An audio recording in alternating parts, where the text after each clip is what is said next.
Hi friends, കാറ്റത്തെ കിളിക്കൂട് promo റിവ്യൂവിലേക്ക് എല്ലാവർക്കും സ്വാഗതം. അങ്ങനെ സുനന്ദയുടെ വീട്ടിൽ കാറിന്റെ ഹോൺ കേട്ടതും അമ്മയെ അച്ഛൻ വന്നു എന്ന് പറഞ്ഞ് ഗ്യാസും ഓഫ് ചെയ്ത് സുനന്ദ ഓടി വരുന്നുണ്ട്.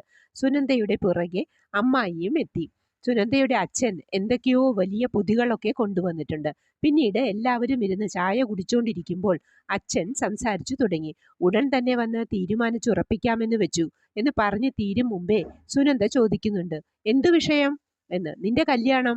അത് പറഞ്ഞു തീരും മുമ്പേ സുനന്ദ ഓടിച്ചെന്ന് അടുക്കളയിൽ നിന്നിരുന്ന സുഭാഷിനെ കെട്ടിപ്പിടിച്ച്, സുഭാഷേട്ട, അച്ഛൻ വന്നിട്ട് കല്യാണമൊക്കെ പറയുന്നത് കേട്ടു എന്ന് പറഞ്ഞ് പൊട്ടിക്കരയുന്നുണ്ട്. ഇത് കണ്ട് നിധിയും അന്തം വിട്ടുപോയി.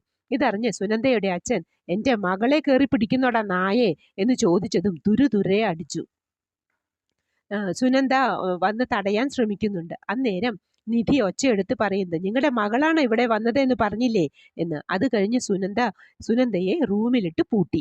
സുനന്ദ പൊട്ടി പൊട്ടി കരയുന്നുണ്ട്. പിന്നീട് സുഭാഷും ഹരീഷും ചേർന്ന് സുനന്ദയുടെ അച്ഛനുമായി ഏറ്റുമുട്ടുന്നു. അമ്മായിയും വല്യച്ഛനെയും തടയാൻ ശ്രമിക്കുന്നുണ്ട്. അപ്പോഴേക്കും പോലീസ് ജീപ്പ് എത്തി സുഭാഷിനെ പിടിച്ചു കയറ്റി കൊണ്ടുപോയി. എല്ലാവരും വിഷമിച്ചു നിൽക്കുന്നുണ്ട്.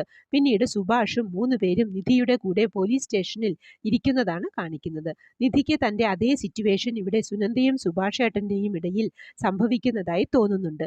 അതിനൊരു പരിഹാരം കണ്ടെത്തണമെന്ന് തീരുമാനിക്കുന്നു നിധി. ഇതാണ് പ്രമോ വിശേഷങ്ങൾ. പ്രമോ ഇഷ്ടപ്പെട്ടുവെങ്കിൽ ലൈക്ക് ചെയ്യാനും ഷെയർ ചെയ്യാനും സബ്സ്ക്രൈബ് ചെയ്യാനും സപ്പോർട്ട് ചെയ്യാനും മറക്കരുത്. അടുത്തൊരു എപ്പിസോഡിന്റെ പ്രമോവുമായി വരുന്നതുവരെ കാത്തിരിക്കുക.